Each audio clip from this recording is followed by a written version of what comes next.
Thanks, Tim. I'm now going to talk a bit about this conceptual proposal we have that we think will provide property tax relief much more simply, much more directly, in a less circuitous, bureaucratically intensive fashion than the tax freeze would. We have a chart up here that I'm going to go through as a way of highlighting the differences between our proposals. We have a 8.5 by 11 copy for everybody in the back as well, if you don't already have it. Fundamentally, we believe the freeze and what we're talking about today are the same in terms of their intent. They are both what we consider bold initiatives to provide much needed short-term property tax relief. From that point, though, forward, as you look at the two proposals, we see important differences. What our proposal is in conceptual form basically is, rather than does it really make sense for a property taxpayer to have to pay increased taxes and then await weeks, months, sometimes almost a year later to get a rebate back from the state? It may or may not be the right amount. If it is, why do they have to float this money for government and then wait to get it back? So we tried to come up with an idea, a concept that would not have that burden on the taxpayer to upfront additional taxes. If it's really going to be a freeze, let's freeze taxes. So our basic concept is, for any local government or school district that decides locally within their community that, yes, we are going to keep our levy at the cap this year, there should be a partnership between them and the state. And for the local government or the school staying at the cap, in return, the state would make a payment to them that they would then, that the local government or school district would have to use toward further reduction in the property tax levy.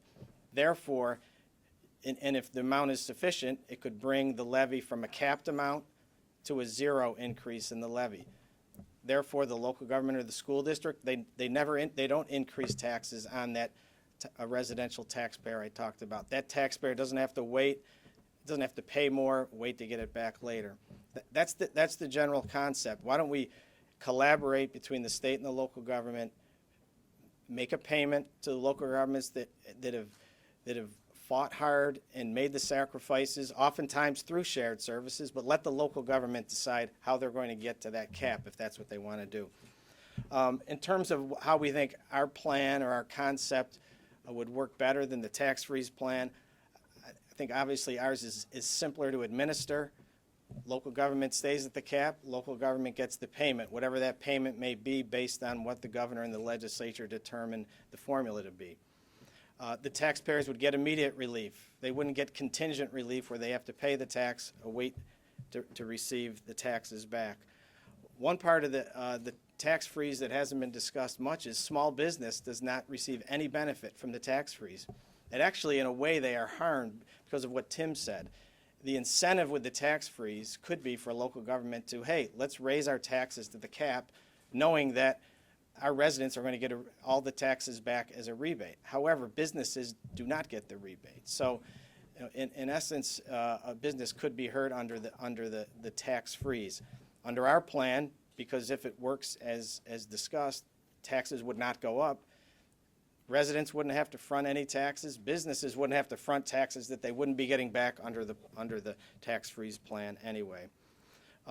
Our plan also leaves it to the local community in a bottom-up way to decide, do we want to get to the cap? Do we want to keep our levy at the cap? Knowing that if they do, there's this further reward of property tax relief coming from the state. But rather than a one-size-fits-all formula for shared services, let's allow local governments, school districts in their communities, they're closest to the people, local governments. We hear that all the time here in Albany.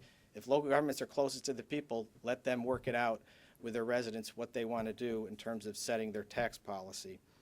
I allude to this already, but this is a much more collaborative approach. That's why we're here to say to the state, we want to work with you to get to property tax relief rather than creating basically a new mandate, this shared service formula that doesn't recognize what's already happened in terms of shared services at the local level. Rather than a mandate, let's have a collaborative approach. We also think, as Tim alluded to, our plan is, well, let's put it this way. The tax freeze plan would freeze not only would it freeze taxes, hopefully, it would freeze any movement towards shared services for the next 3 years, because local governments will not get any credit for sharing any services they've done already or between now and 2017 when they start implementing their shared service plans. This encourages our people to, all the things they're doing right now, it encourages them to do more of it and to continue it now. So we think those are the fundamental differences of why our plan would get everybody in the capital to where they want to be, which is comprehensive property tax relief for residents and businesses all across the state.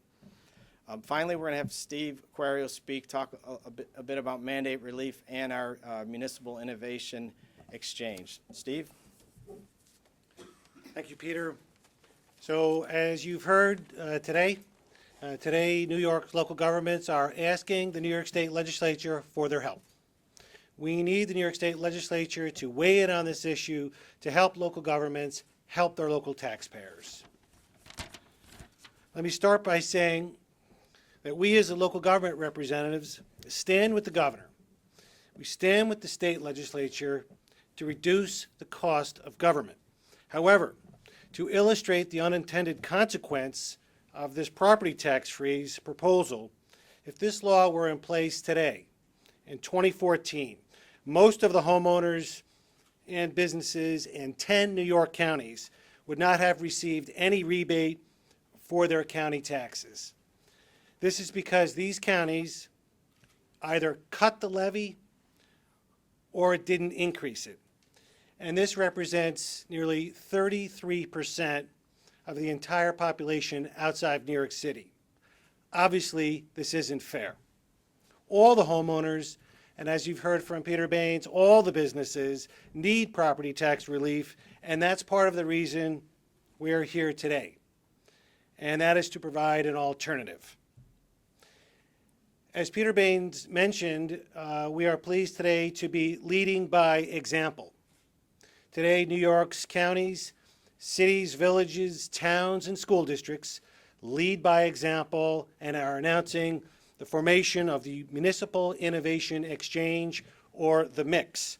This MIX will provide thousands of shared services initiatives that are successfully underway at the present time. What we have collectively discovered is that some local governments and school districts may not be aware of what each other are doing, even within the same county, let alone from areas all across this state. This mix will fill that gap and save local taxpayers money. In addition to the mix, the 4 statewide associations have come together to provide regional forums all across the state to provide these shared services initiatives directly to the communities and the school districts. Over the long run, though, in order to get a handle on property taxes in New York, we need to understand the cost drivers of what's causing the property tax. State programs such as Medicaid, public assistance, welfare, preschool special education are funded with local taxes in New York. This is not the case in other states. This is part of the reason we have some of the highest property taxes in the country, and we remain committed to working with the governor and the legislature to addressing these issues. Thank you. Thanks, Steve, and thank you for your patience. With that, we'll open it up to any questions you may have, to any of us or all of us.